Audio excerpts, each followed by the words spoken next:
시작하겠습니다. 자, 요번에는 이제 저기 보시다시피 이제 지도서 특강이라 그러는데 뭐 교재 연구 특강이라는 말을 안 쓰는데 왜 특강이라고 이제 그렇게 된 거냐면 사실 이 지도서 부분을요 이제 기본적인 이론반 공부를 하면서 그냥 참고적으로 이렇게 지도서를 보고 그냥 이렇게 복사해가지고 이렇게 좀 확인 정도 하고 이렇게 하는 공부 방법이 아니라 조금 이제 심층적이고 밀도 있게 공부를 하기 위해서 우리가 이제 제가 이제 특강이라는 말을 붙였어요. 그래서 되게 여기가 되게 중요한 부분이거든요, 사실은. 그래서 그 지금 OT 자료 먼저 여기 자료가 우리가 오늘 4개가 나갔죠. 그래서 OT 자료 한번 보시면 그 연간 계획에 이제 3번째 파트 지도서 특강 이렇게 있잖아요. 예. 그래서 사실은 1, 2월, 3, 4월, 5, 6월 그 3파트를 하시고 우리가 이제 7, 8월에 문제풀이가 들어가는 건데 사실 이제 대부분의 사람들이 이 문제풀이 이제 뭐 이렇게 혼자 책을 보다가 내가 이제 문제풀이를 다시 해야겠다 그러고 보통 기본 이론 하시고도 본인들 말씀도 이제 다시 이제 복습하고 와서 문제풀이해서 이제 또 수업을 해야죠. 뭐 이렇게 얘기를 하거든요. 근데 그거는 사실 문제풀이가 중요한 게 아니라 이 과정이 되게 중요한 거거든요. 그래서 정말 무슨 뭐 극단적으로 말씀을 드리면 그냥 문제를 차라리 혼자 푸는 게 나아요.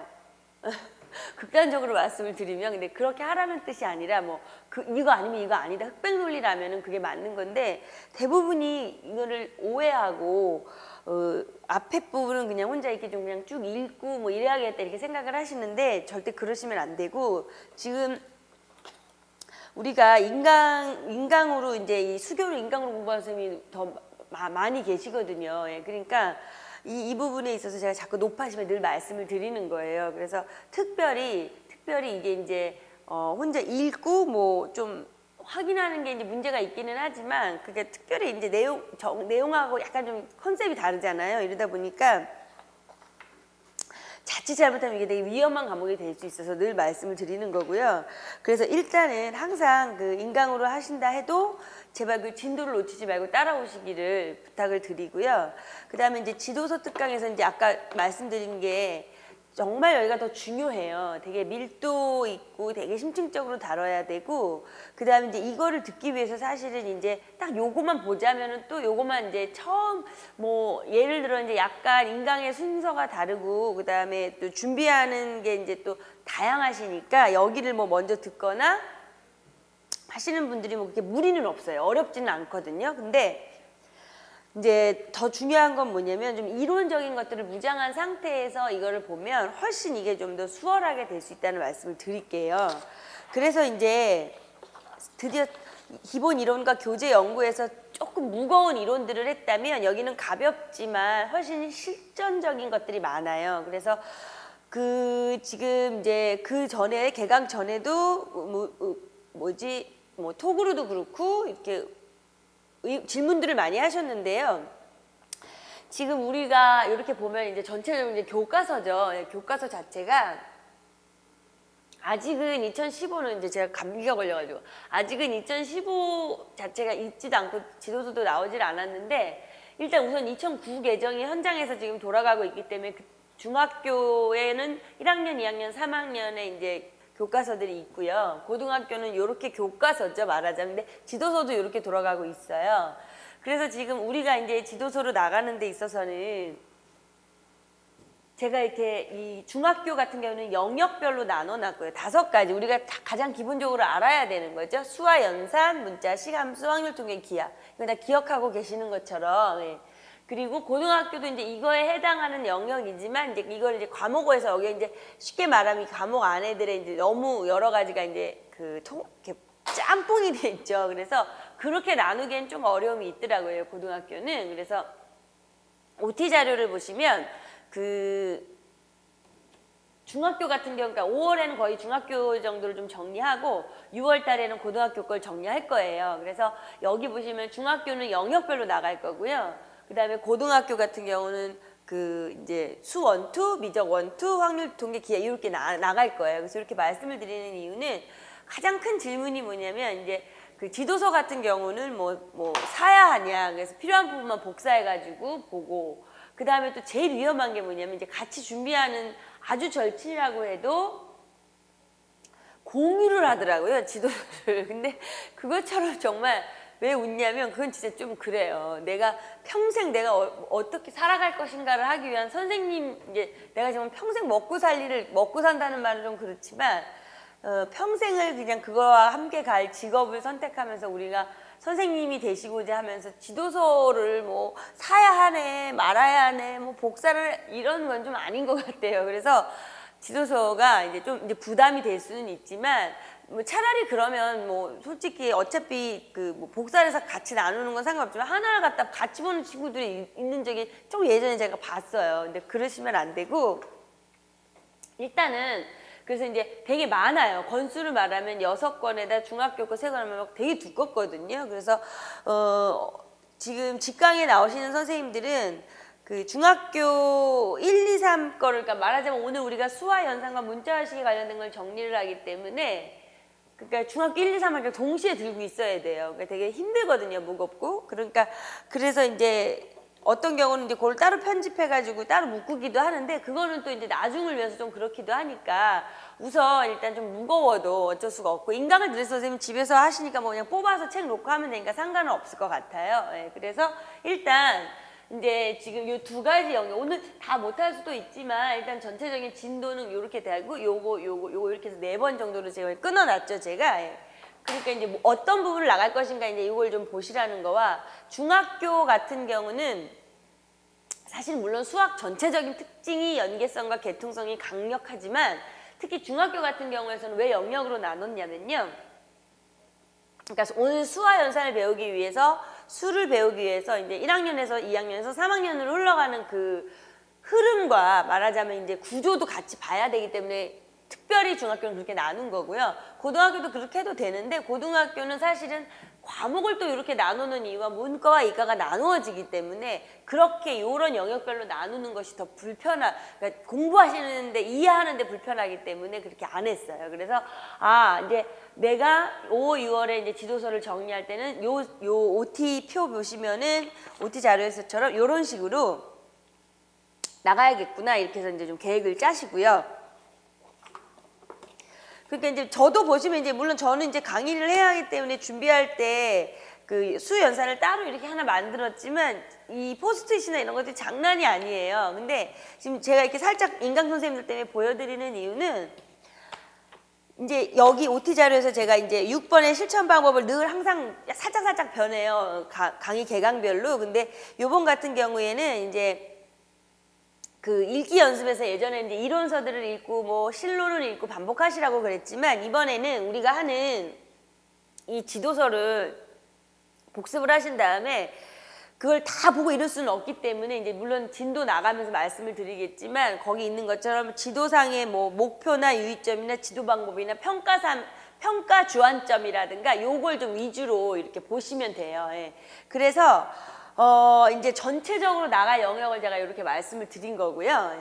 그 다음에는 이제 항상 첨삭 문제라든가 그 문제의 양으로 가지 않고 이번에는 좀 질적으로 5, 6월 달에는 그러면 한 8개 정도의 큰 굵직한 문제들을 푸실 수가 있죠. 예, 그래서 첨삭 문제가 나갈 거고요. 예, 그래서 이번에 같은 경우는 이제 인강 선생님들도 귀찮으셔도요. 요즘에 너무 편리하니까 차라리 귀찮으면 그 사진을 찍어서 보내셔도 괜찮아요. 입력하기 좀 귀찮잖아요. 그러니까 사진 찍어서 이메일로 보내시거나 이러면 아니면은 이제 우리 톡방도 편해요. 근데 톡방은 또 나쁜 게 뭐냐면 내가 이제 남이 내 걸 본다고 생각해서 싫어하시는 분이 있어요. 그래서 그러지 마시고 이쪽에 적어둘까요? 그래서 요번 같은 경우에는 예.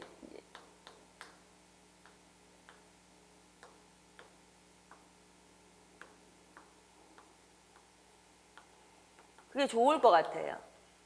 하도 귀찮으셔서 그런 건지 제때제때 안 쓰는 건지 그래서 근데 뭐 제가 이걸 여기 이 메일로 이제 사진 찍어서 보내셔도 되고 아니면 그냥 톡방에 올려도 되고요. 그리고 사실 남이 나한테 너무 그렇게 신경 안 써요. 그렇기 때문에 그냥 그저 저 사람 어떻게 저렇게 양이 많아 보이면 많이 썼지? 나는 잘 안 써지는데 뭐 이럴 수도 있으니까 찍어서 바로 톡에 올리는 게 편리하긴 하잖아요. 시간도 절약되시고 하니까 그러셔도 되고 여기로 해서 이제 첨삭 문제를 뭐 아무리 제가 강력 제재를 해도 안 보내시면 제가 집으로 쫓아갈 수는 없는 거잖아요. 그러니까 어쩔 수 없어요. 그래서 늘 자기 혼자 압박을 받으세요. 아, 내가 문제 보내서 선생님한테 채점도 받고 의견도 들어야겠다 이러면 그러면 사실 저도 써서 이렇게 표현하기가 참 힘들어요. 왜냐면 답안지 위에다 이렇게 하는 게 편하거든요. 그러니까 정말 세상이 좋아져서 저도 출력을 해서 첨삭을 해서 찍어서 또 보내드리고 그럴게요. 예. 그러니까 그럼 되게 편리할 것 같아요. 그래서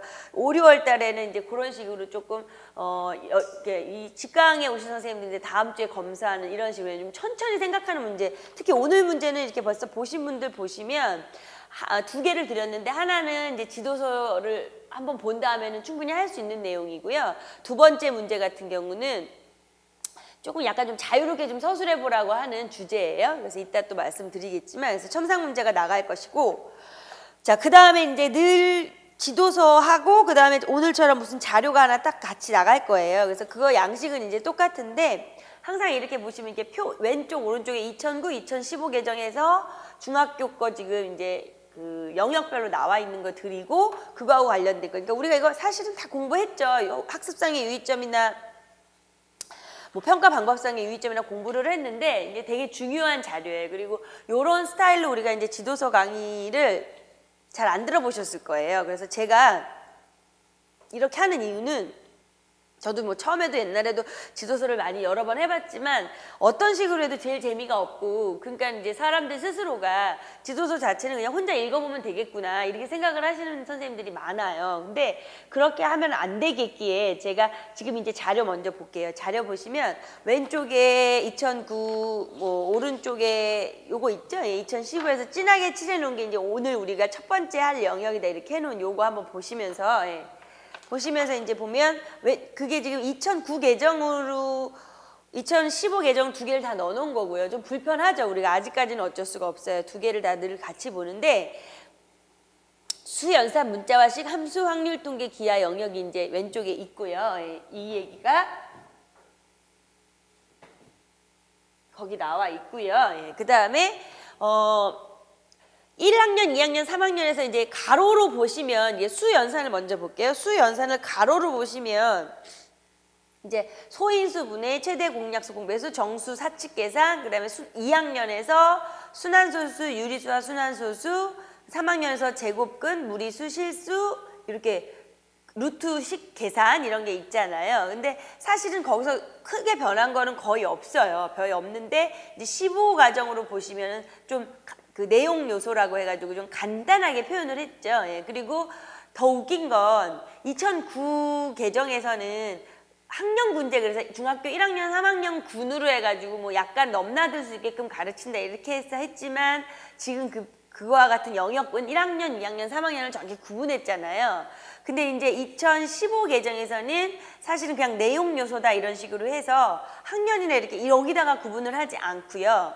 이제 그 뒤쪽 영역이 또 달라졌었잖아요. 그러니까 그런 거를 이제 너무 많이 봐서 지겨울 정도죠. 자, 한 장 넘기시면은 우리가 보시면 이제 왼쪽이 이제 계속 2009로 가는 거예요. 그래서 왼쪽에서는 가 이런 식으로 해서 수와 연산에서 네모, 수와 연산, 그러니까 네모 번호로 가면서 표현을 했고 2015 개정에서는 이제 박스 안에다가 이렇게 표현했다는 거예요. 이건 우리가 많이 봐서 알고 별책에서도 보고 계속 봤어요. 근데 계속 이렇게 반복이 하다 보면 나중에는요 그냥 자연스럽게 우리 것으로 소화가 돼요. 그러니까 그거는 뭐 나 혼자도 반복을 해야지 하지 마시고 늘 흡수를 좀 잘 시키시고요. 그 다음에 자, 그래서 왼쪽에서 나와 있는 1, 2, 3, 4, 1, 2, 3, 1, 2, 1, 2, 3, 4 하는 그 내용 있잖아요. 그런 것들이 사실은 오른쪽에 2015에 있는 거하고 똑같아요. 그런데 이제 약간 좀 다른 게 있죠. 그 왼쪽에 거듭 제곱의 뜻을 안다라는 표현을 굳이 이제 없애뜨리고 그 다음에 그러니까 왼쪽에 동글뱅이 1번, 동글뱅이 4번 이런 내용을 굳이 없애서 이제 좀 더 간단하게 같은 내용이잖아요. 간단하게 했다는 것과 그러니까 이게 2009와 2015 교육과정 자체를 우리가 이제 이론할 때 기본 이론반에서 했지만 그 부분을 좀 더 정리가 이렇게 잘 돼요. 예, 그래서 사실은 수교는 이제 자료들이 되게 중요한데 이제 그래서 다 똑같다는 걸 이렇게 한번 보시면서 우리가 이제 지도서를 어떻게 나갈 거냐면요. 지금 여기에서 넘겨 보시면은 교수학습상의 유의점, 왼쪽이 이제 교수학습상의 유의점이고요. 오른쪽이 교수학습 방법 및 유의사항이랑 평가 방법상의 유의사항이 이렇게 있잖아요. 예, 지금 수와 연산, 중학교 1학년에 관련된 얘기를 하는 거예요. 그래서 지금 중요한 거는 그 교수학습 방법상의 유의점에 근거하여서 지도서를 볼 거예요. 그러니까 다 볼 수가 없어요. 예, 그렇기 때문에 조금 스킵해서 넘어가는 부분은 똑같이 복습을 하실 때 보시면 돼요. 그러니까 사실은 정말 제대로 해보고 싶으시다면 지금 5월, 6월에 이 많은 권수의 지도서를 다 읽는 게 쉽지가 않아요. 그러니까 이 강의 진도하고 똑같이 따라가시면서 그러니까 일주일 동안에 수와 연산 문자식을 혼자 복습하시는 시간은 하루에 1시간 반에서 2시간 정도 투자하시면 충분할 것 같아요. 예, 그러니까 조금 우리가 이제 강의 시간은 많지가 않기 때문에 그때는 이제 어떤 분류를 좀 많이 해드리는 거기 때문에 포스트잇, 빨간 펜, 형광펜 막 이런 것들로 좀 정리를 잘 해두셨으면 좋겠고, 그 다음에 다시 그 표에서 보시면은 이제 2009 개정에 교수학습방법상의 유의점이 왼쪽에 5가지잖아요. 근데 2015로 보시면은 9가지로 늘어났어요. 예, 그래서 9가지로 늘어난 부분은 빨간 펜이나 형광펜으로 표시를 좀 해주시면요. 3번, 그 다음에 4번, 7번, 8번, 9번이에요. 아니, 7번? 예, 약간 이제 왜냐면 개수로는 다른 게 왼쪽에 이제 그게 좀 겹쳐 있어요. 그래서 뭐 완전히 뭐 저기 하다고 그렇게 하지 마시고 그냥 일단 3, 4, 7, 8, 9에 동글뱅이를 쳐놓으시고, 예. 이제 나머지는 똑같은데 지금 중요한 게 오른쪽 2015에서 보시면은 왜 그 3번에 보시면은 우리가 이제 그때 수업할 때도 했지만 모델이죠, 모델. 그러니까 정수의 사칙 계산의 원리는 여러 가지 모델을 이용하여 직관적으로 이용하게 한다. 뭐 이제 이게 있는데 사실은 이제 이 부분은 우리가 교재 연구도 그러고 수직선 모델이니 뭔 모델이니 뭐 우체 모델이 이렇게 이론적인 건 배웠지만 현실적으로는 이제 이 모델이 사실 현장에서는 굳이 되게 그러니까 선생님들이 되게 창의적이래요. 예, 그래서 되게 그런 것들도 많이 있는데 여튼 그 정수의 사칙 계산에 관련된 원리를 모델을 이용하여 이제 직관적 그러니까 이 말뜻을 잘 봐야 돼요. 그렇지만 결국 우리가 이제 지도를 할 때는 사실은 형식적인 규칙성에 의해서 가르치기는 하죠. 예. 자, 그리고 이제 그 4번 같은 경우는 분명히 2009 개정에서도 우리가 의사소통을 강조했음에도 불구하고 특별히 그런 것들을 많이 언급하지는 않았지만 2015는 이제 이 자체에서 언급을 많이 해요. 그래서 그 말하게 한다, 뭐 발표하게 한다 이런 식으로 말을 하는 거라서 여기서 이제 뭐 장단점을 생각하게 보게 해서 유연성을 인식하게 한다 이런 것들. 그리고 이제 뭐 7번은 그 비슷하긴 하지만 그래도 다시 한번 잘 봐두시고요. 그 다음에 8번이 한 변의 길이가 있는 정사각형 대각선의 길이 등을 이용하여 직관적으로 무리수의 존재를 이해하게 할 수 있다. 그 다음에 뭐 실생활 찾아보자 뭐 이러한 것들. 그래서 요 유의사항을 근거로 하는데 그 2009와 2015를 짬뽕을 해서 그러니까 공통적인 것, 특이한 것들, 중요한 것들을 해서 지도서에서 거기 부분을 좀 더 밀도 있게 보겠다 이 계획을 말씀을 드리고요. 그 다음에 이제 평가 방법상의 유의점도 마찬가지로 지도서에서의 평가의 주안점이 있거든요. 그래서 그 평가의 주안점을 가지고 이제 우리가 좀 살펴보자 이 얘기예요. 자, 그래서 그 표를 잘 이렇게 책상에서 이제 인강 들으신 선생님 마찬가지고요. 여기 선생님이 앞에 계시니까 뭐 상관들이 없는데 딱 이렇게 왼쪽 위쪽으로 좀 놓으시고 이제 지도서를 펼쳐 놓으시고요.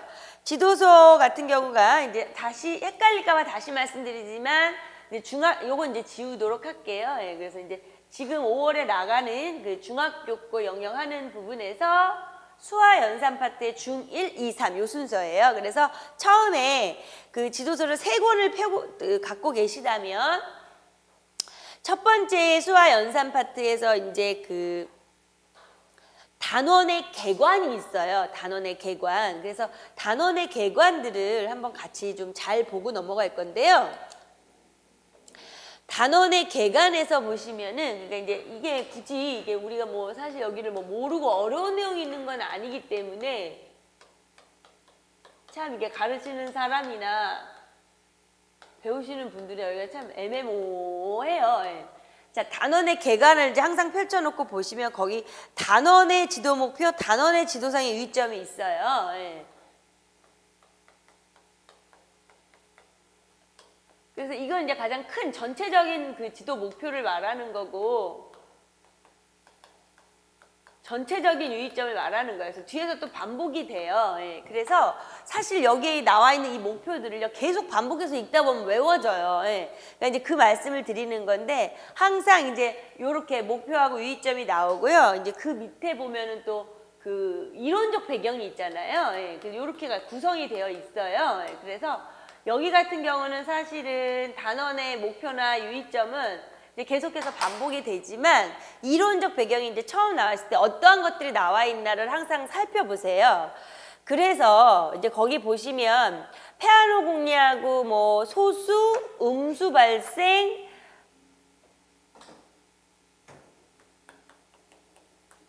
작게 여기 하나에 다 오게 좀 작게 써놓을게요. 소수, 그 다음에 음수의 발생. 그러니까 우리가 이걸 다 배운 거긴 하는데 정말 구체적으로 지도를 들어가기에 앞서서 어떻게 해야 하는 것인가. 그 다음에 이제 4번에 나와 있는 게 형식부력의 원리고, 그 다음에 음수의 발생에서 이제 인식론, 그렇게 발음이 안 되죠. 인식론적 장애가 또 포함이 되고요. 그 다음에 이제 여기가 각종 모델.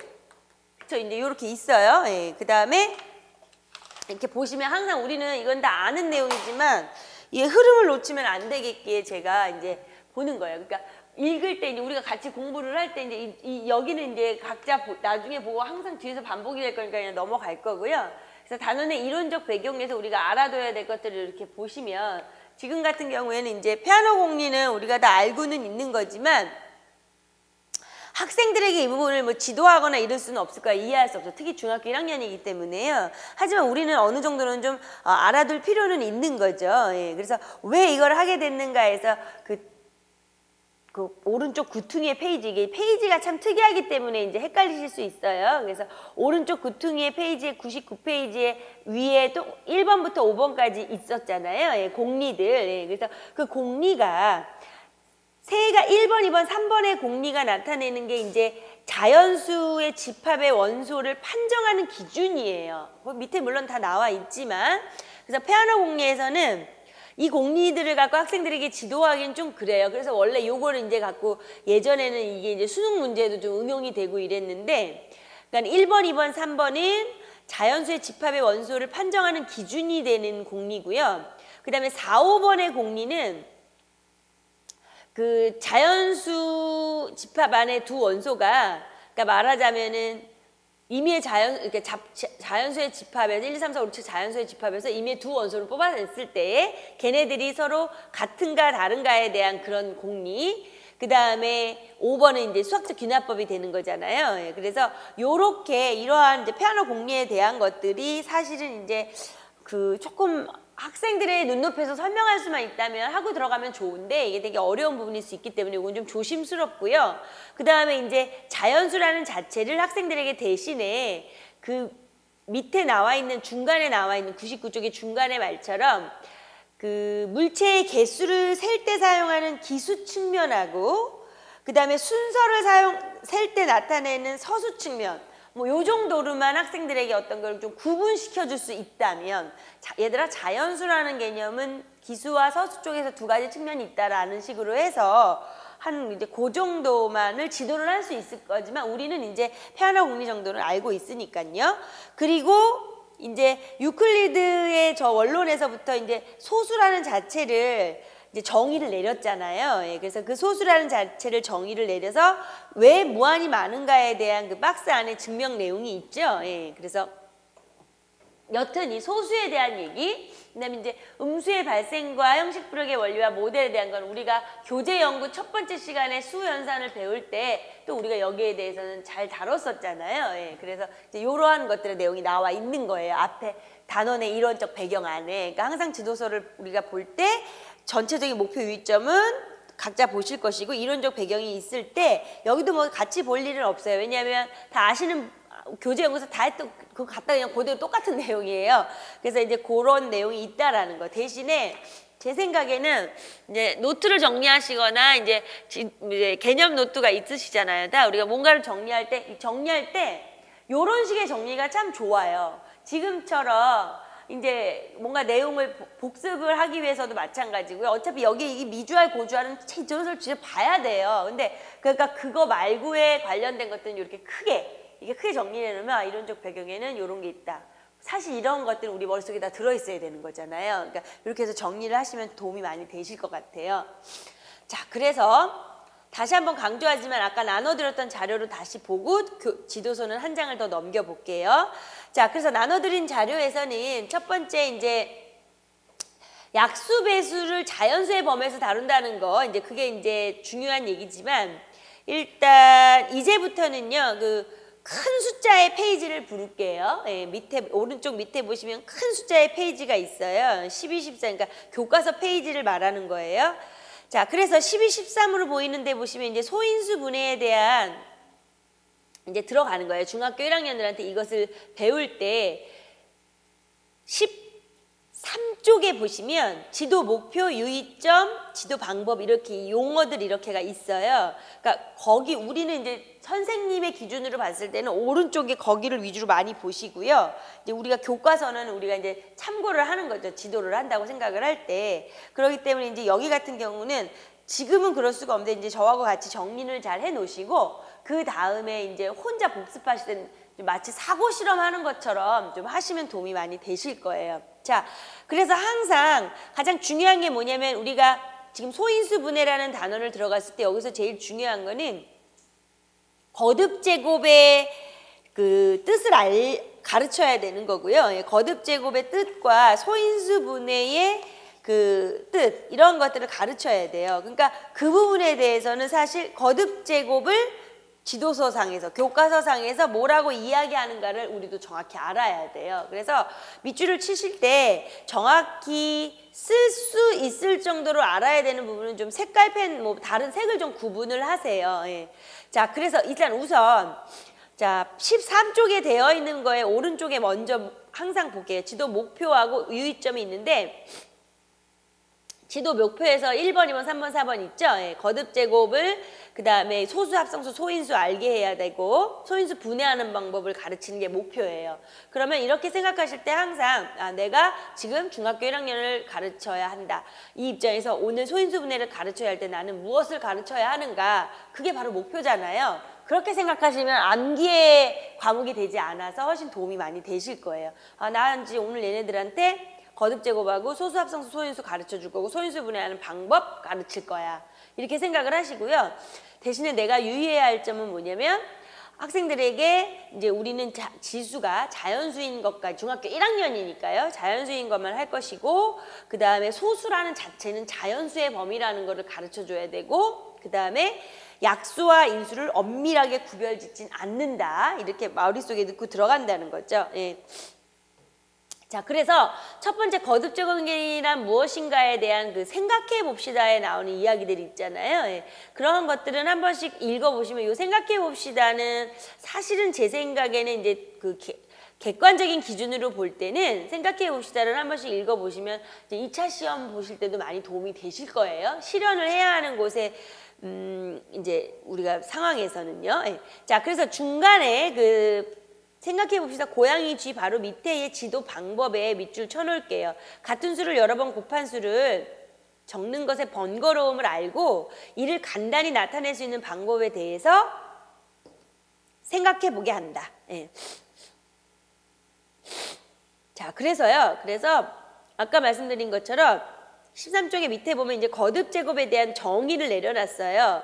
그래서 우리가 이제 그거를 정확하게 뭐 극단적으로 말하자면 지도상에 교과서상의 학생들에게 거듭 제곱의 뜻을 어떻게 지도하고 있는가 이럴 수도 있다는 거예요. 그렇게 시험에 나온다는 건 아니지만 그래서 거기 보시면 같은 수를 여러 번 곱할 때는 곱하는 수와 곱한 횟수를 이용하여 간단히 나타낼 수 있다.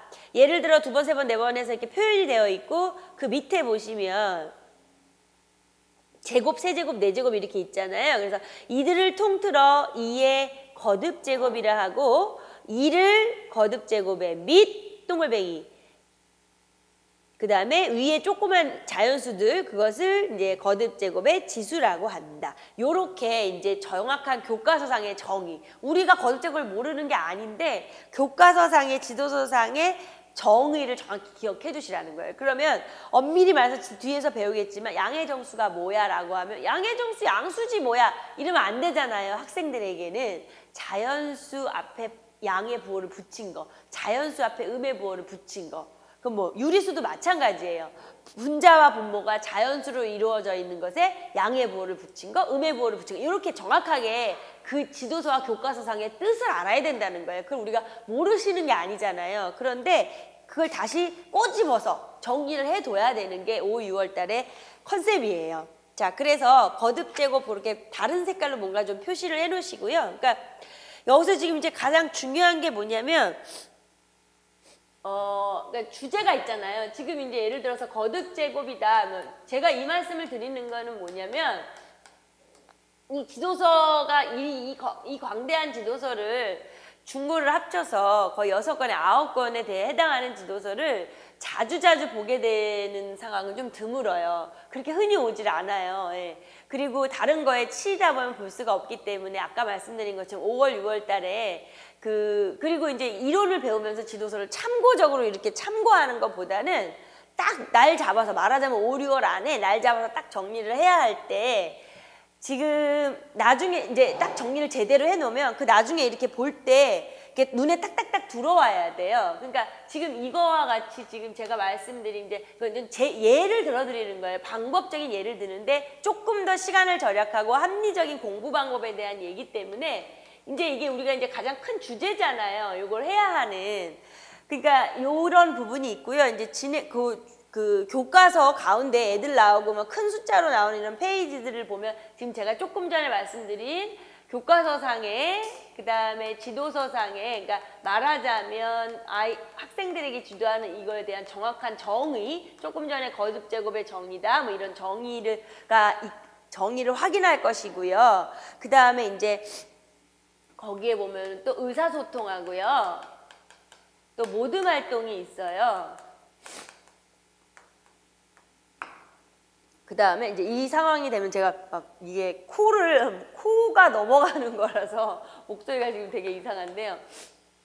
이제 그 다음에 그 교과서로 봤을 때 아까 이제 요쪽에 제가 지금 페이지 수 부른다는 요 큰 숫자 옆에 보면 이제 요쪽에 나와 있는 게 목표하고 유의점하고 뭐 방법하고 이런 거 있잖아요. 근데 그거는 이제 아예 이게 딱 갈라져 있으니까 여기 파트는 따로 이게 볼 수가 있으니까 상관은 없을 것 같은데 제가 지금 이 얘기를 왜 썼냐면 요걸 컬러를 구분하세요. 뭐 예를 들어 나는 이걸 형광펜으로 하겠다. 요거는 빨간색으로 하겠다. 그 다음에 이제 뭐 의사소통은 연두색 뭐 하여튼 뭐 그건 알아서 하시는데 제가 너무 초등학생 아이들한테 말하는 것처럼 말하는 건 아니고 좀 구체적으로 말씀을 드립니다. 그러니까 이러한 것들의 색칠에 그 색깔을 구분하세요. 이렇게 놓으면 되겠구나. 밑줄의 색깔을 구분하세요. 그러면 이제 그 다음에 문제풀이를 하거나 그 다음에 혼자 공부를 하실 때도 우리가 저절로 이제 색깔에 익숙해져서 딱딱 그것만 뽑아서 보시면 선생님들한테 도움이 많이 되세요. 이거는 되게 구체적인 방법을 말씀을 드리는 거기 때문에 사실은 이런 것들이 더 그래요. 왜냐면 선생님도 공부 열심히 하시고 하는 건 다 돼요. 그러니까 걱정이 없어요. 근데 이제 얼마만큼 합리적이냐 시간 절약의 차원에서 말씀을 드리는 거니까 그 다음에 이제 또 까먹을 뻔했네요. 그 다음에 이제 굳이 여기서 요 박스 오른쪽 박스에서 유의점이 있거든요. 이제 여기 좀 많이 유의점이 있어요. 조심해야 되는 이런 유의점도 이제 밑줄 그 색깔을 구분해서 좀 표시를 하세요. 색깔 구분 표시라 그럴까요? 그래서 이렇게 가도록 할게요. 이제 이건 첫 시간이라 말씀을 드리는 거예요. 예, 그래서 나중에 보면 그것만 딱딱 볼 수 있게끔. 자, 그래서 우리가 이제 14페이지로 넘어올게요. 큰 숫자 14페이지로 넘어오셔서 아까 지금 조금 전에 말씀드린 것처럼 왼쪽에 유의사항이 있는데 거기에 유의사항은 이제 지도상의 현장에서의 학생들에게 구체적으로 하는 유의점이라고 할게요, 이번엔. 그래서 유의점은 되게 중요해요. 예, 그래서 지금 보시다시피 그러니까 저같이 좀 옛날 세대에서 수학을 배운 사람들은 저도 이걸 고치려고 하는데 잘 안 돼요. 2에 2승, 3승, 4승 이거. 사실 이렇게 읽으면 안 되잖아요. 근데 그거 조심해야 되거든요. 예. 그러니까 그거를 유의한다. 그다음에 이제 그 유의점은 그냥 뭐 어떤 세대적인 유의점인데요. 2번하고 3번, 2번 같은 경우는 이제 유의사항 정도가 아니죠. 5개념을 불러일으킬 수 있어서 되게 조심해야 돼요. 2의 세제곱은 2 3번 곱하는 건데 2를 3번, 2, 3은 6, 2의 3배하고 헷갈리는 경우가 있어요. 그러니까는 2의 세제곱과 2 곱하기 3이 같지 않음을 유의하도록 지도하는 이런 것들은 우리가 지도하는 개념이 문제가 아니고요. 나중에 현장에서 이렇게 하는 애들이 많아요. 그러니까 그 애들에게 어떻게 그걸 다시 이제 고쳐줘야 하는가, 이게 좀 중요하고요. 그 다음에 이제 중간에 의사소통이 거기 하나 있죠. 예, 그래서 그것도 밑줄을 쳐놓으시고요. 자, 의사소통에서는요, 항상 의사소통하고 평가의 주안점하고 거기 밑에 설명이 나와 있어요. 그러니까 그거를 우리가 잘 보도록 할게요. 여기서는 평가의 주안점하고요.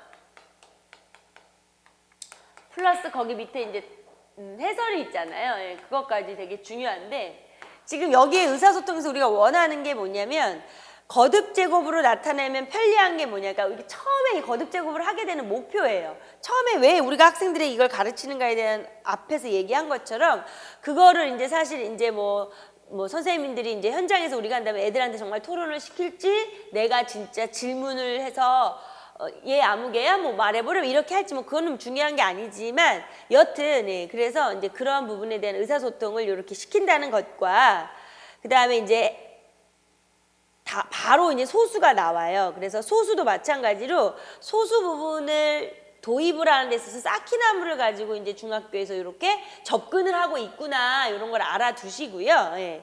그 다음에 지도 방법에 밑줄 쳐놓을게요. 쌓기나무를 직육면체 모양으로 배열해 보면서 약수의 개수가 2인수와 약수의 개수가 3 이상인 수의 차이점을 찾아 소수의 뜻을 생각해 보게 한다. 그래서 풀이를 보시면 이제 거기 나와 있잖아요. 그래서 3 곱하기 2냐, 6 곱하기 1이냐 이런 식으로 뭐 배열을 하는 거죠. 쌓기나무를. 그러니까 그렇게 해서 학생들에게 이제 소수를 지도를 하는 것인데 정확하게 소수와 합성수의 용어는 15쪽의 꼭대기에 가서 정입니다. 다른 색깔 펜으로 밑줄 칠게요. 1보다 큰 자연수 중에서 1과 그 수 자신만을 약수로 가지는 수를 소수라고 한다까지 밑줄 쳐서 소수의 정의이고요.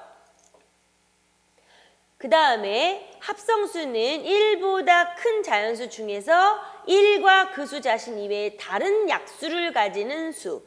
그래서 이렇게 정확한 정의는 토시 하나도 안 틀려야 돼요. 그냥 1하고 자기 자신만이 약수로 있는 수야. 이렇게 하는 거 이제 우리가 아주 익숙해서 뭐 고등학교 3학년이나 이렇게 편안하게 할 때는 우리가 할 수 있지만 정확하게 할 때는 자연수. 이런 말들을 빼놓으시면 안 돼요. 그래야만 소수는 자연수의 범위 내에서 소인수 분해도 자연수의 범위 내에서만 다루는 거구나. 이걸 애들이 몸으로 흡수할 수 있게끔 해줘야 하는 게 우리의 의무이기 때문에. 자, 그리고 정확한 정의 밑줄 치셨고 그 다음에 모듬 활동에 밑줄 쳐놓을게요. 그래서 그 모듬 활동 쫙 밑줄 치시고 박스에서 이제 에라토스테네스 체 그 소자 걸러내는 거 있잖아요. 예, 그런 것들. 그래서 모든 활동은 밑줄 치면서 이렇게 뭔가 이렇게 묶어 놓으세요. 박스를 치시던지. 그래서 그 다음에 그 모든 활동 옆에 보시면 유의사항에서 그 소수 있잖아요. 우리가 지금 얘기하는 소수하고 0.03, 0.07 같은 소수하고 헷갈리지 않게끔 한다. 이런 것들을 유의해야 하고요. 예, 자, 그다음에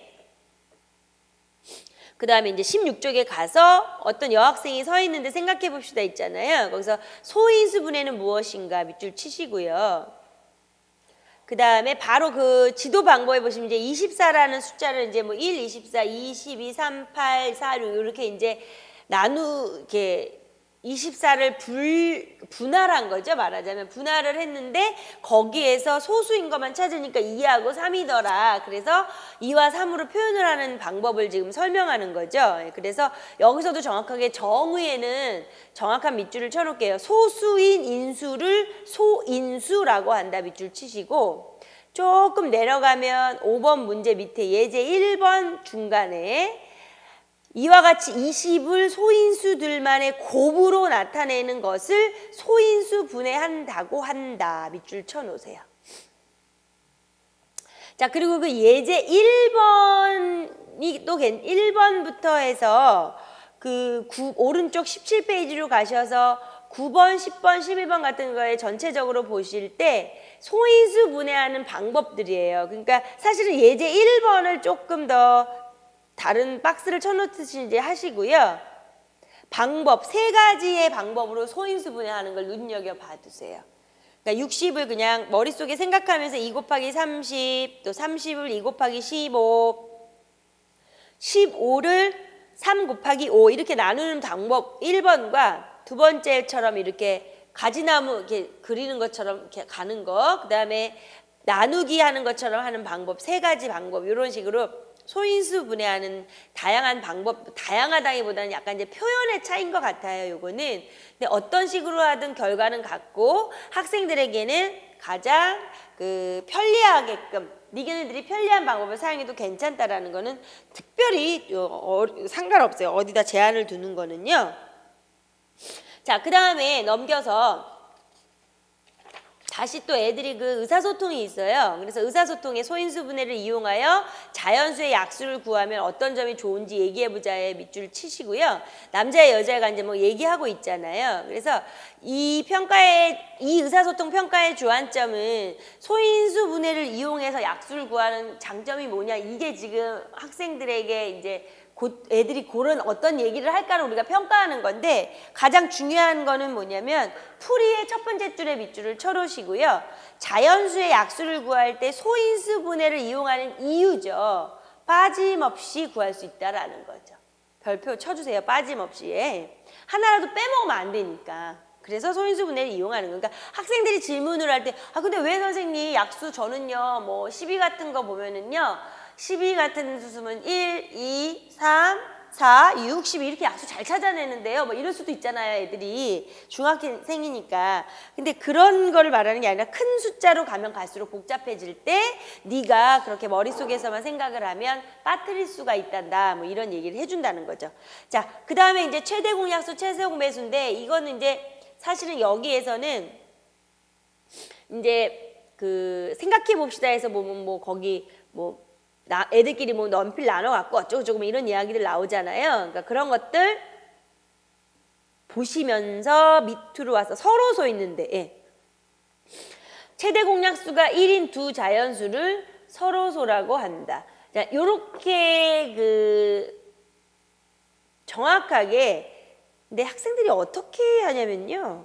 뭐 공통된 게 없다 뭐 이렇게 하는 경우 있는 것 같더라고요. 뭐 서로 공통된 게 없어. 그거 서로서의 이런 얘기도 하고 뭐 여러 가지가 있는데 뭐 의미는 통하는데 그렇게 하면 안 되고 이제 정확한 용어, 정확한 정의 이런 얘기를 하는 거예요. 그래서 최대 공약수가 1인 두 자연수 이렇게 정확하게 말할 수 있게끔 해줘야 된다는 거예요. 그래서 오른쪽에 지도 목표, 지도삼의 유의점 또 똑같이 표시해 주시고요. 자, 그래서 유의점 맨 바닥에 유의점을 보시면은 마지막 줄에 보시면 서로소인 두 수는 반드시 소수가 아니어도 됨을 알게 한다. 밑줄 쳐놓으세요. 그러니까 학생들이 뭘 또 헷갈리냐면요. 서로소가 서로 공통된 게 없어 뭐 이렇게 하다 보니까 앞에서 소수, 합성수를 배우면서 오다 보니까 서로소라는 자체의 개념도 헷갈리면서 서로소는 서로 소수끼리만 서로소야 또 이렇게 생각을 하더라고요. 그러니까 그러면 안 되는 거예요. 예. 4와 5 여기 뭐 있지만 4와 5의 최대 공약수가 1이라서 서로 소지만 4는 소수는 아니잖아요. 그러니까 그런 것들은 예를 통해서 지도하면 될 것 같고요. 자, 그래서 여기서 제가 말씀드린 그 용어들 잘 밑줄 쳐주시고 넘길게요. 20페이지에 그래서 이제 똑같이 마찬가지로 우리가 아까 앞에서 소인수 분해를 했는데 이제 그 소인수 분해를 한 이유는 처음에는 소인수 분해를 이용해서 약수를 구하려고 소인수 분해를 했잖아요. 근데 지금 이제 소인수 분해를 이용하여 다시 최대 공약수, 최소 공배수를 배우는 거예요. 그래서 이제 20쪽에 보면 거기 그 스타일로 이제 지도를 하는 거는 보시면 되고요. 근데 20쪽에 보면 중간에 평가의 주안점에 또 밑줄 쳐놓을게요. 소인수 분해를 이용하여 두 수의 최대 공약수까지를 구하게 하는 건데 이제 가장 중요한 거는 최대 공약수, 최소 공배수를 이제 하는 이유는 앞에서 약수 이런 거를 배웠기 때문에 특별히 이제 어려워하지는 않지만 가장 중요한 것들이 이제 그 최대 공약수, 최소 공배수를 이러는데 최대 공배수, 최소 공약수 뭐 이런 말 있잖아요. 이게 거꾸로 된 말을 안 사용하잖아요. 중학교 때 애들이 그거 되게 헷갈려 하는 학생들이 있어요. 그러니까 그렇게 하는 이유들은 무엇인가에 대한 걸 이제 우리가 궁극적으로 다가서야 하는데 여기서는 20페이지에서는 이제 이런 식으로 공약수, 최대 공약수 구하는 방법들을 지도한다는 걸 봐두시고요. 그 다음에 21쪽으로 가셔서 예제 2번하고 문제 4번 같은 거 있죠?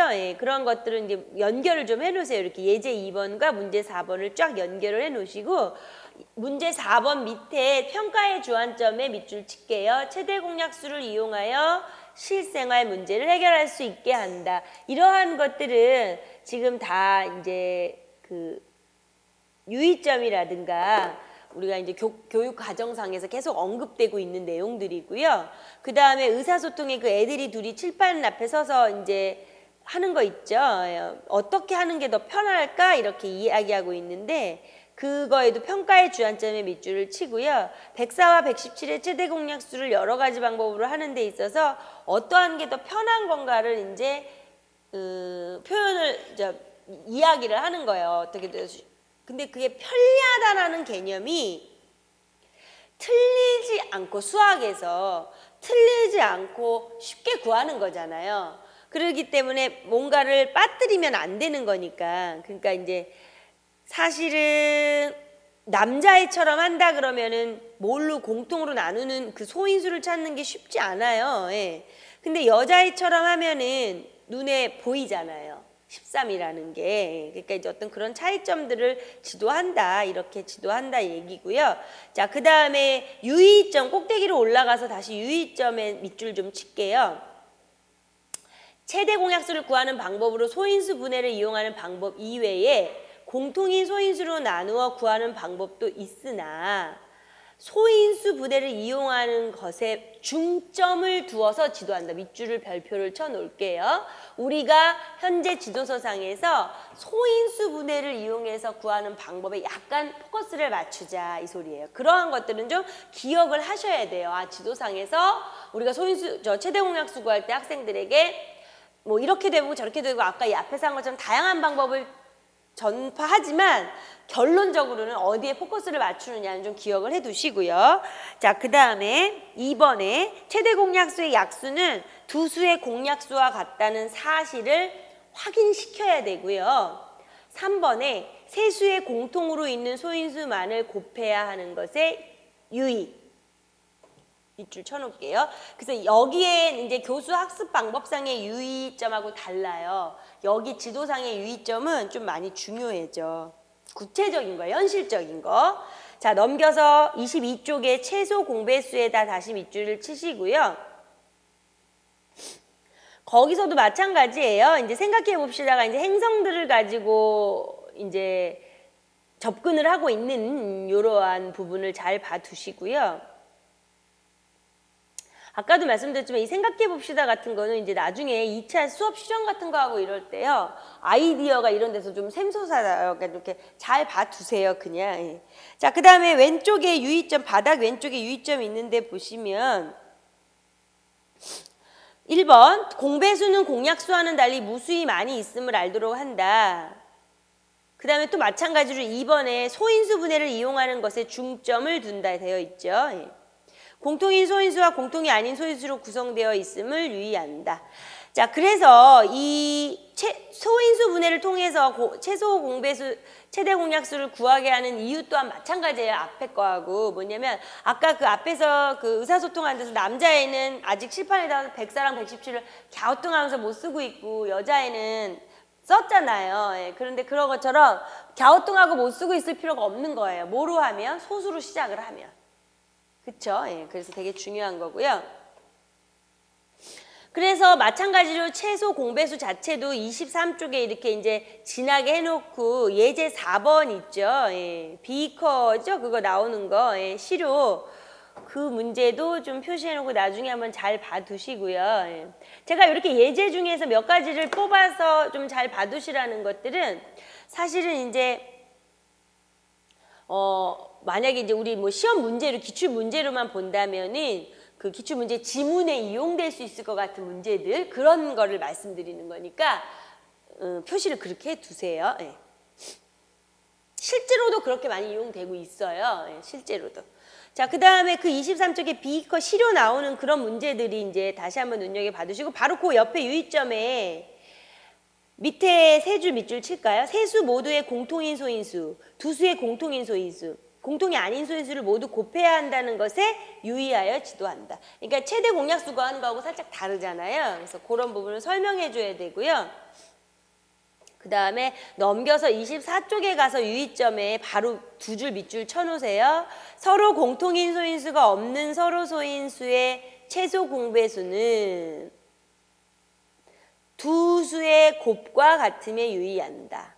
그러니까 우리가 이제 지도할 때 저도 뭐 어렸을 때 한필 초등학교 때 이런 생각 나는데요. 막 선생님들이 이런 거 질문하면은 그냥 둘이 곱해 이렇게 얘기를 하잖아요. 근데 좀 이유를 좀 그때 어렸을 때는 잘 모르지만 중학생만 돼도 좀 이유를 듣고 싶어 하는 경우가 많이 있죠. 예. 자, 그래서 가운데 의사소통에 또 밑줄 칠까요? 여기는 이제 얼굴만 나왔죠? 남자애가 두 수 공약수 중 가장 작은 수, 두 수 공배수 중 가장 큰 수. 그래서 최대 공약수, 최소 공배수 얘기하는 거잖아요. 최소 공약수, 최대 공배수 이런 얘기는 하지 않는 거. 그러니까 이러한 것들에 대한 그 이유를 토론을 시키면서 이제 가르쳐 보자 이건데 그 밑에 풀이에다가 다 밑줄을 쳐놓을게요. 그렇게 하는 이유는 이제 결국 조금 전에도 얘기한 것처럼 우리가 이제 그 공약수 공배수를 찾기 위해서 최대 공약수 최소 공배수를 찾는 거예요. 말하자면.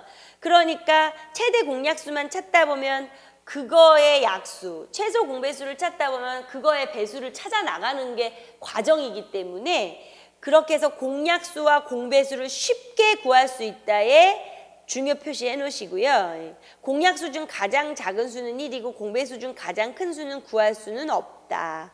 자, 최대 공약수, 최소 공배수. 그러니까 지금 우리는 지금 이걸 오해하시면 안 돼요. 중학교 책을 보면서 그 안에 있는 내용을 배우는 게 절대 아니에요. 그 모르는 사람이 어디 있어요. 우리가 그쵸? 전공 수학을 하는데. 그렇기 때문에 앞에서 말씀드린 것처럼 소인수 분해를 왜 가르치고 그 다음 지금 최대 공약수, 최소 공배수를 왜 가르치는가 여기 부분을 지금 포커스를 맞춰서 혼자 공부하실 때도 하셔야 되는 거예요. 이게 관점의 차이가 엄청 큰 거기 때문에 내가 이거를 그냥 뭐 이런 중학교 수학을 공부하는 게 아니에요, 지금은. 그러니까 여기도 마찬가지예요. 그리고 아까도 말씀드린 것처럼 약수를 찾을 때도 소인수 분해를 시키는 이유는 빠트림없이 하기 위해서 시키는 것이고 최대 공약수와 최소 공배수를 애들이 왜 최대 공약, 말이 헷갈려요. 최소 공약수 이런 말 없어요? 이게 질문할 수도 있는 것처럼 그렇게 하는 이유가 뭐냐 지금 얘기한 거예요. 그러니까 그런 방향으로 포커스를 맞추셔야 되는 거지 안 그러면은 지도서 진짜 재미없어요. 뭐 다 아는 얘기를 계속 쭉쭉쭉 보니까. 자, 그리고 이제 그 안에 나와 있는 문제를 어떤 분이 그런 말씀을 하시더라고요. 자기가 뭐 중학교, 고등학교 때 너무 뭐 수학을 못해서 자기 여기 한번 풀어봐야 되는 거 아니냐 뭐 이런 말씀 하시는데 그럴 필요는 없어요. 네. 자, 그 다음에 정수 유리수를 얼른 넘어갈게요. 아직 중1 과정이에요. 이 정수 유리수까지 좀 빨리 해야 돼요. 자, 정수와 유리수 쪽으로 넘어가서 이제 그 뭐 대지도 있고 있죠. 포인트 정립 있는데 거기 쭉 가면서 31쪽이라고 표현되는데 큰 숫자 31쪽의 정수 유리수로 가서요. 자, 여기에서 이제 생각해 봅시다는 보면 이제 천연기념물에 따라 뭐 제주도의 자치도의 문선, 범선 막 이런 얘기가 나와요. 그래서 중요한 거는 이제 그런 거는 재미나는 얘기니까 혼자 읽어보셔도 충분하고 지도 방법에 윗줄을 쳐놓죠. 0m보다 높은 위치와 0m보다 낮은 위치를 나타내는 방법을 말해보고 서로 반대가 되는 성질을 가진 양을 수로 구분해서 나타내는 방법에 대해서 생각을 해보게 하자. 자, 그래서 지금 오른쪽에 지도 목표 유의사항 용어 요것들은 보시고요. 예. 우리가 지금 중요한 게 뭐냐면 자, 넘기셔서 32쪽에 넘기셔서 그 유의점에 보시면은 더하기 A 빼기 A로 읽지 않도록 그거 좀 조심해야 돼요. 애들이 그런 애들이 많이 있어요. 더하기 A 빼기 A가 아니라 더하는 거하고 빼는 거는 우리가 구체적인 더하는 거 빼는 행위를 나타내는 거잖아요. 예. 그래서 한국말로 굳이 하자면 뭐 양의 부호, 음의 부호 이렇게 얘기를 해줘야 되지만 이제 그냥 우리는 사실은 현실적에서는 플러스 마이너스 얘기하잖아요. 그러니까 그렇게 하면 되고요. 자, 그래서 의사소통 있는데 냉장고 있는데 보실게요. 예. 우리 생활 주변에서 양을 수로 나타내는 양의 부호 플러스 또는 음의 부호 마이너스를 사용하여 나타내는 경우를 서로 찾아 이야기해 보게 한다는데 여기서는 뭐 때문에 하냐면 평가의 주안점에 보시면 서로 반대되는 성질을 가지는 수량을 찾아 이게 되게 중요한 거예요. 특히 생활 주변에서 찾는 것도 중요하지만 서로 반대되는 성질을 갖는 수량을 찾아서 수량을 나타내는 방법에 대해서 이야기해 보게 한다는 평가의 주안점에 밑줄 쳐놓으시고요. 자, 그 다음에 아까 말씀드린 것처럼 이제 정수에 대한 정의를 33쪽의 중간에 보시면 밑줄 다 쳐놓을게요. 예. 마이너스 1, 마이너스 3 이거죠. 플러스 1, 플러스 1, 플러스 3으로 나타내고 0보다 1, 2, 3만큼 작은 수를 마이너스 1, 마이너스 거기 있죠? 거기 다 밑줄 쳐놓을게요.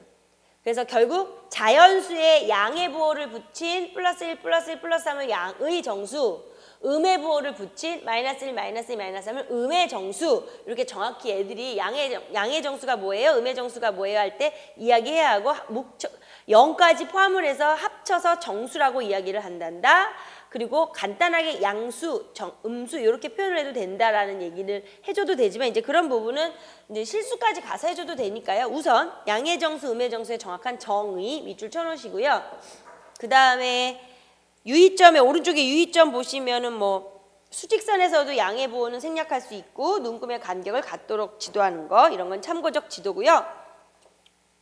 넘겨볼게요.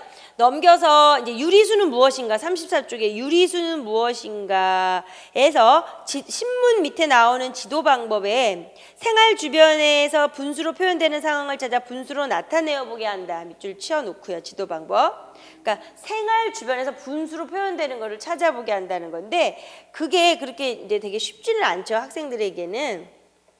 그러다 보니까 이제 신문 얘기가 가장 많이 나오는 거고요.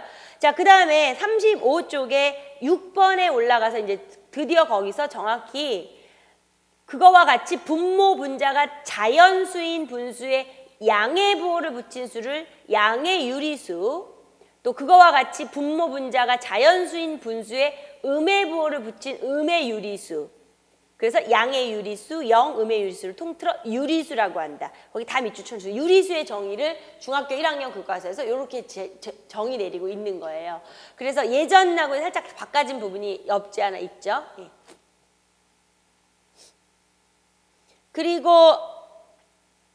그리고서 이제 오른쪽 밑쪽에 유의점 볼게요. 자, 유의점 1번에 유리수를 분류할 때 정수와 분수로 분류하지 않도록 주의해. 그런 경우가 많아요. 정수와 분수 아니에요.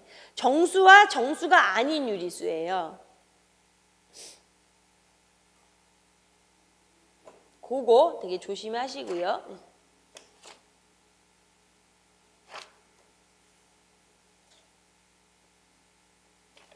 자, 그 다음에 이제 그 밑에 보시면 왜 정수가 아닌 유리수의 경우에는 기하분수로 쓰도록 지도한다. 그래서 이제 학생들이 왜 우리가 이제 기하분수 같은 걸로 사용하지 않을 때 어렸을 때 왜 틀리게도 하고 이러잖아요. 이제 그런 부분에 대해서 3분의 2와 6분의 4가 똑같은 수인데 이제 약분을 하면 안 된다라는 의문을 할 때 우리 이제 수학 선생님들은 사실 질문에 대한 답변으로 대응할 수 있는 유일한 방법은 정의밖에 없어요. 예. 그러니까 이런 수학적 정의를 말해주면 돼요. 양의 유리수의 정의가 뭐냐. 지금 분자 분모 지금 말하자면 플러스 3분의 2 플러스 6분의 4가 이렇게 계속 진행되고 있는데 그쵸? 예. 그러니까 그러한 것들에 대해서 설명을 해주면 되는 거기 때문에 정의를 정확히 알아둬야 된다. 지금 그 말씀을 드리는 거고 그 다음에 이제 36쪽으로 가서 그 유의점에서 보시면은 이제 모든 유리수는 수직선 위의 점에 대응시킬 수 있지만 수직선 위의 모든 점이 유리수에 대응되는 건 아니다. 이거 되게 중요해요. 애들이 근데 이걸 되게 헷갈려하기 때문에 사실은 이제 그 밑에 나와 있는 설명처럼 뭐 이에 관해 언급할 필요는 없다 이렇게 되어 있잖아요. 사실 그래요. 이걸 언급하면 애들이 더 어려워하기 때문에 약간은 언급을 좀 피하는 것도 있기는 있어요. 그리고 거의 모든 활동 여자애랑 남자애랑 얘기하는 거에 밑줄 쳐놓으시고요. 그러니까 유리수와 유리수 사이에 몇 개의 유리수가 있을까라는 부분에 대한 이제 의문을 서로 이야기하는 건데 평가의 주안점에 밑줄 쳐놓을게요. 서로 다른 두 정수 사이에 있는 정수의 개수는 셀 수 있지만 서로 다른 두 유리수 사이에 있는 무수히 많은 유리수가 존재한다는 것을 이해하고 토론해보게 한다. 그러니까 무수히 많이 있기 때문에 셀 수는 없다는 것들을 이제 인지시켜야 되는 거고요. 자, 그 다음에 나와 있는 그 정수와 유리수의 대소관계 있는 데를 볼게요. 그래서 여기서 정수와 유리수의 대소관계로 들어갈 때 우리가 사실 이제 정수와 유리수 단원에서 추구하고자 하는 거는 학생들에게 아까 말한 것처럼 음수, 양수, 정의를 가르치고 그 다음에 이제 대소관계하고 사칙연산이에요. 그러니까 이제 그게 제일 중요한 건데 사칙연산을 하기 위한 대소관계라고 생각을 해야 돼요. 항상. 그러니까 뭔가를 지도할 때 그냥 내가 어렸을 때 배웠기 때문에 그 배운 걸 그냥 다시 학생들한테 가르치는 건 아니거든요. 그러니까 대소관계를 꼭 먼저 배우고 연산을 배우잖아요. 사칙연산을 좀 더 쉽게 제대로 가르치기 위하여 우리가 대소관계를 가르치는 거거든요. 그러면 대소관계를 가르치기 위하여 먼저 선행돼야 하는 게 뭐냐면 절대값이에요. 그래서 절대값의 정의에다가도 밑줄을 쳐놓으시고요. 동글뱅이 1번에 있죠. 중간에 37쪽 중간에 보시면 원점으로부터 그 수에 대응하는 점까지의 거리를 그 수의 절대값이라고 기호를 딱 거기까지 밑줄 쳐놓으시고 절대값의 정의를 말해보라고 하는 고등학생도 잘 말 못해요. 그냥 그 기호를 써요. 정의를 말해보려는데 기호를 쓰는 학생들이 많거든요. 그래서 정확한 정의, 원점으로부터 수에 대응하는 점까지의 거리. 그 다음에 오른쪽에 목표, 유의점, 용어 이런 거 잘 보시고요. 자, 그 다음에 넘겨서 정수와 유리수의 대소관계를 어떻게 알 수 있는가를 생각해 보시다 보면 이제 세종기지와 알래스카 앵커리지 기온 얘기가 나오는 거 있잖아요. 예. 그래서 이제 이거의 궁극적인 목적은 뭐냐면 지도 방법에 밑줄 쳐놓으세요. 두 수를 수직선 위에 나타내는데 수직선 위에 나타내는 수 오른쪽에 있는 수가 왼쪽에 있는 수보다 크다라는 거를 이제 인지시켜야 되고요. 예. 그 다음에 부등호의 사용을 이제 자유롭게 사용할 수 있게끔 학생들에게 지도해야 한다는 부분이 38쪽의 내용이고요. 그 다음에 이제 39쪽에 5번에 맨 꼭대기에 5번에도 밑줄을 쳐놓을게요. 수를 수직선 위에 나타낼 때 양수 길이는 원점에서 멀리 떨어져 있는 수, 즉 절대값이 큰 수가 더 크지만 음수 길이는 원점에서 멀리 떨어져 있는 수, 즉 절대값이 큰 수가 더 작다. 이 부분을 많이 이해시켜놔야 뒤에 가서 정수의 덧셈 뺄셈을 잘해요.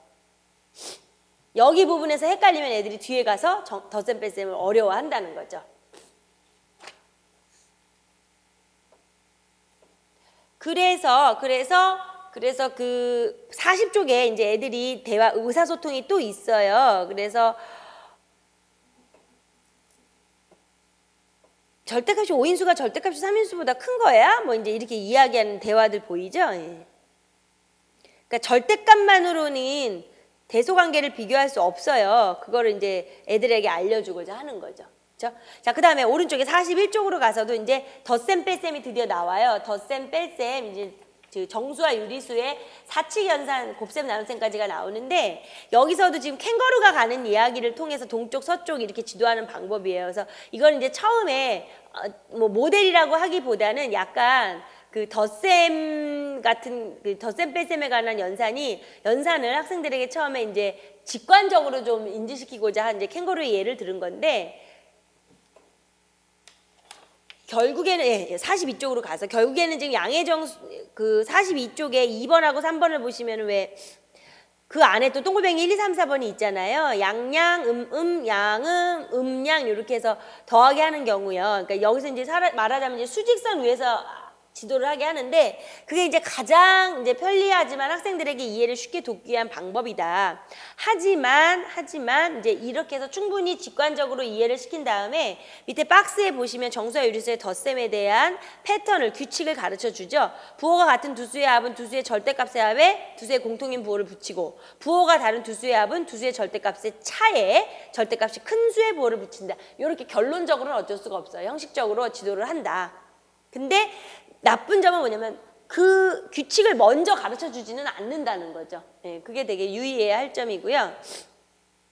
그 다음에 이제 뺄셈도 마찬가지예요. 뺄셈은 이제 덧셈이랑 똑같은 거기 때문에 우리가 사실은 이제 뺄셈을 가르칠 때는 덧셈을 가르친 다음에 이제 그거의 반대 연산이라는 거를 가르쳐야 역연산이라는 걸 가르쳐야 돼요. 그렇죠? 그러니까 덧셈을 가르친 다음에 이제 뺄셈을 가르쳐야 되는데 이거에서 역연산으로 가기 위한 그것을 이해하기 위해서 또 뭘 가르쳐야 하냐면 교환법칙과 결합법칙을 가르쳐야 되는 거예요. 그래서 43쪽에 이제 중간에 교환법칙, 결합법칙이 있잖아요. 예, 그래서 사실은 교환법칙, 결합법칙을 뭐 그냥 모든 연산에서 우리가 교환, 결합, 분배가 성립하는 거에 대한 그 우리의 이제 내용 전공수학 쪽으로 봤을 때 어떤 구조를 가르치는 개념이 수학적 구조를 가르쳐야 되기 때문에 그 결합법칙, 교환법칙, 분배법칙을 가르치는 거에 궁극적으로 맞지만 이렇게 되면 너무 학문적인 수학이 되는 거기 때문에 우리가 이제 중학교 1학년 애들에게 여기서 지금 교환법칙, 결합법칙을 가르치고 뺄셈으로 넘어가는 이유는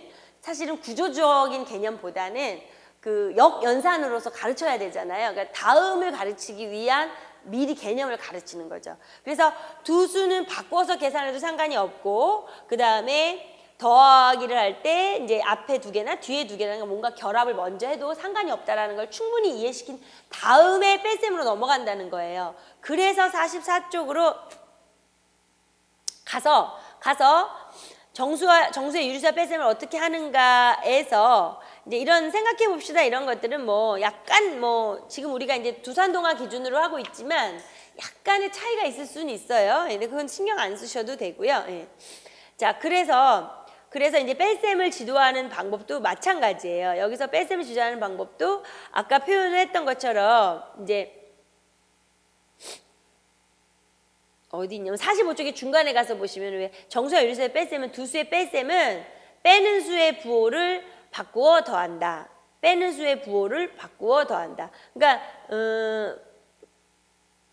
빼는 수의 부호를 바꿔 더한다. 그러니까 말이 되게 헷갈릴 수가 있어요. 이거는요. 근데 그거 이제 오른쪽에 보면은 왜 수직선하고 이 화살표 있거든요. 그래서 그걸 통해서 이해할 수는 있는데 학생들의 입장에서는 아까 표현한 절대값의 기준으로 설명을 해도 더 나을 수도 있어요. 그러니까 이 뺄셈 때문에 지금 모두가 다 힘들어하는 거잖아요. 예, 그러니까 정수에서 지금 44쪽 9번을 보는 게 좋겠네요. 44쪽의 9번을 보면 지금 플러스 1 빼기 플러스 3을 하는 거잖아요. 그러니까 정수의 뺄셈은 빼는 수의 부호를 바꾸어 더한 거와 같다. 이렇게 하니까 이제 빼는 수의 부호 자체를 맞불 이렇게 흑칠되어 있죠. 이탈릭체로 표시가 진하게 되어 있잖아요. 그래서 그렇게 빼는 수의 부호를 바꾸어서 더하면 계산이 좀 수월하다라고 생각할 수 있는데 이 부분 진짜 현장에서 지도해 보면 사람마다 좀 호불호가 애들의 입장에서 호불호가 갈려요. 자, 그래서 여기서 주의해야 할 점은 뭐냐면 앞에서 결합법칙과 교환법칙을 했잖아요. 그렇다고 해서 또 애들이 이제 그것만 꼭 써야 되는가 이렇게 생각할 수가 있기 때문에 꼭 그런 거는 아니에요. 꼭 그런 거는 아닌데 우리가 이제 교환법칙, 결합법칙을 꼭 사용해서 하라는 뜻이 아니라는 거예요. 편리할 때 써먹으라는 거를 인지시켜야 되고요. 그러니까 아까 말한 것처럼 이제 뺄셈이 어려우니까 덧셈으로 바꾸게 하고 싶어서 교환 법칙을 사용을 하는 것이다. 얘기고요. 네, 46쪽으로 가서 거기서 중간에 보시면 문제 만들기가 하나 또 처음으로 나와요, 지금. 그래서 문제를 만든 다음에 풀이 과정과 결과를 친구들에게 설명해 보게 하자, 이 소리 있어요. 예. 근데 이 문제 만들기의 주제 문제는 이제 혼합 계산이에요. 혼합 계산. 그러니까 어려운 거를 학생들에게 문제 만들기로 시킨 건 아닌데 혼합 계산의 문제 만들기가 거기 있다라는 걸 하나 봐두시고요. 그 다음에 이제 정수의 유리수의 곱셈과 나눗셈이 있어요. 그래서 이 부분에서는 47쪽에 보시면 이제 형식부력의 원리를 우리가 쓰고 있는 거죠. 그러니까 귀납적 외사법에 의해서 학생들에게 지도하는데 사실은 그게 이제 가장 그 직관적인 모델로서는 가장 좋은 방법 중에 하나고요. 예. 그래서 그 애가 이제 생각해 봅시다 해서 혼자 이제 곰곰이하면서 귀납적 외사법에 박스가 있잖아요. 이제 그 얘기를 하는 거고요. 그래서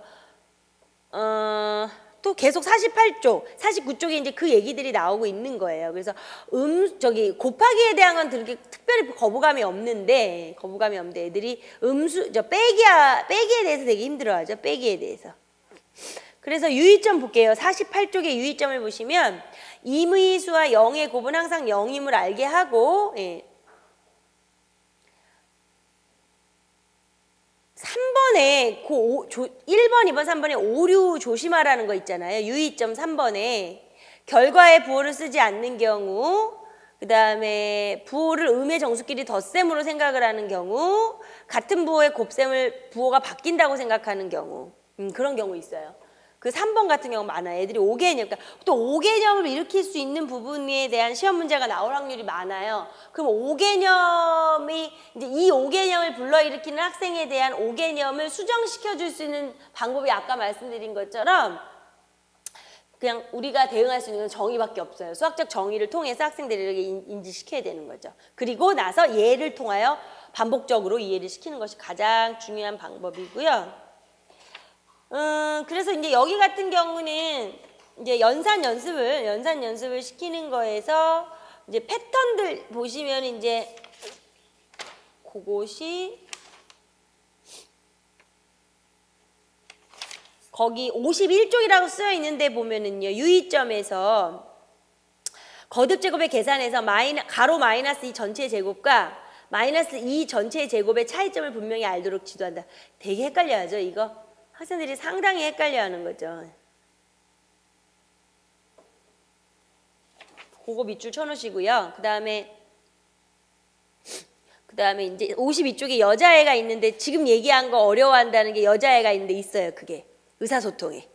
예, 거기다 다시 밑줄 쳐놓을게요. 여자애가 서 있는데 가로 마이너스 2 전체의 제곱과 마이너스 2의 제곱 요게 또 있죠. 예. 그러니까 그러면 이 부분을 어떻게 헷갈려하는 애들에게 어떻게 해줘야 하는가는 어쩔 수가 없어요. 그냥 그 풀이를 구체적으로 풀어 써가면서 이해를 시키는 방법밖에 없는 거죠. 원칙이라는 거야. 이거는 그 자체 모양 때문에 애들이 헷갈리기 때문에 가로의 개념과 반복의 개념을 설명을 해서 이해를 시켜야 되는 거고요.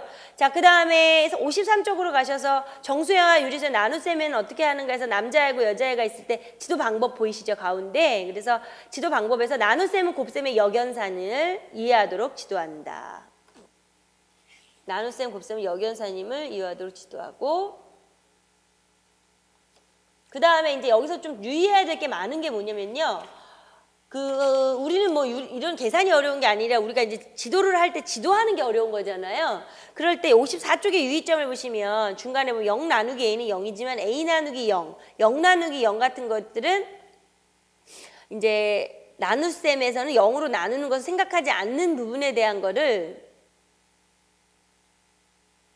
약속에 대한 부분, 뭐 정의에 대한 부분, 이렇게 해서 되게 그 부분이 되게 힘들어요. 원래 그렇게 뭐 수학에서 우리가 이제 그렇게 했다라고 하면은 이제 애들이 되게 헷갈릴 수가 있는데, 이게 요 부분이 헷갈릴 때는 어떻게 표현해 주면 되냐면요.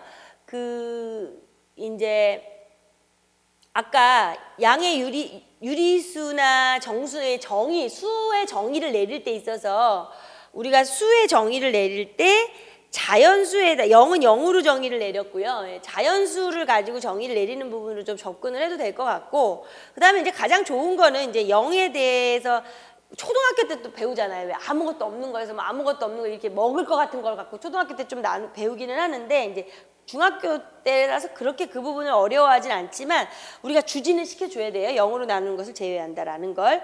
그 다음에 155쪽에 오른쪽에 유의점에서도 마찬가지예요. 예. 유리수의 나눗셈은 역수의 곱, 유리수의 나눗셈을 역수의 곱으로 하는 경우가 좀 좋고, 그 다음에 나눗셈을 곱셈으로 바꿔 계산하면 결합법칙을 적용할 수 있다는 거, 그 다음에 나눗셈이 있는 식에서 순서 조심하자는 거, 이런 거는 좀 지도를 할 때 있어서 우리가 좀 유의해야 하는 거고요. 그 다음에 이제 현재 상황에서는 그 혼합 계산의 순서를 그 애들이 있죠. 남자랑 여자들 칠판 앞에서 있는데 생각해 봅시다 해보시면, 지금 지도 방법에 다 밑줄 쳐놓으세요. 덧셈, 뺄셈, 곱셈, 나눗셈, 혼합계산의 계산의 순서를 알게 한다. 순서. 그 다음에 덧셈을 먼저 한 다음에 나눗셈, 곱셈을 한 결과와 나눗셈, 곱셈을 먼저 한 다음에 덧셈을 한 결과가 다르다는 거를 이제 직관적으로 애들에게 보여주는 거죠. 다르다는 걸. 그리고 나서 이제 그 17번 밑에 박스에 보면은 혼합계산 순서 있죠? 예. 그거를 이제 가르쳐야 하고, 결국은 이 연산은 목표가 계산을 많이 시키는 거예요. 그 방법밖에는 없어요. 그래서 지금 여기까지가 중학교 1학년에 있는 지금 수와 연산에 대한 얘기를 한 거예요. 그래서 중학교 1학년이기 때문에 사실은 이제 아까 2009 개정의 교수학습상의 유의점 표 옆에 놓고 있잖아요. 우리가 거기서 보면 이제 1번의 약수, 배수, 자연수에서만 한다고, 그 다음에 이제 나머지는 2, 3학년으로 올라간 것이고요. 그 다음에 2015 개정으로 봤을 때는 1번, 2번, 그 다음에 3번, 4번까지가 지금 벌써 된 거예요. 그러니까 그렇게 비교를 하시면 이게 좀 수월하지 않을까 싶은데, 사실 이게 어마어마해요. 되게 어마어마하기 때문에 지금 이제 전반적으로 처음에 지금 1학년 거를 가지고 수 연산에 대한 부분을 지금 중간중간에만 밑줄 치느라고 좀 바쁘긴 했지만 요런 스타일로 이렇게 보면 된다라는 건 지금 느끼셨을 것 같아요. 그래서 좀 쉬었다가 그 유리수, 순환수수가 나와 있는 2학년 부분 파트를 볼게요. 그러니까 그저 여기는 포스트잇, 형광펜, 색깔펜을 가지고 우리가 분류를 많이 해놓는다 이렇게 생각하실 수밖에 없어요. 어려운 것도 하나도 없잖아요. 그렇죠? 조금 쉬었다가 유리수부터 다시 하도록 할게요.